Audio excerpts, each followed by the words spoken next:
Mėly Lietuvos žmonės, aš galiu ir noriu būti jūsų prezidentas.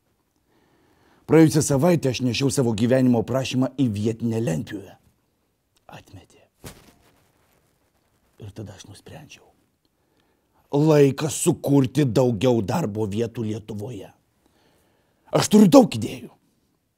Ir visi kaimynai jomis žavisi. Tik tai mano idėjų dėka kaime vienybė žydi. Man rūpi gamta. Savo kieme aš pastačiau ekologišką tualetą. Mes su Saule turime 3 lysvių ekologiškų daržovių daržą. Aš noriu ir galiu šitas vertybės perkelti iš savo į visus Lietuvos kiemus. Daugelis Lietuvoje pasigenda teisingumo.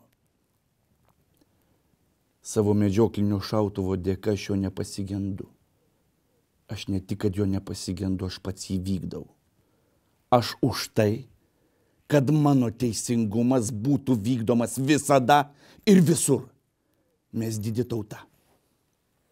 Ir mums ne bulves, ne ropes graužt. Mes privalome siekti geresnio maisto. Ir aš galiu tvirtai pasižadėti. Kartu mes galime daugiau. Todėl aš, Staськa, rašausi krauju ir prisiekiu.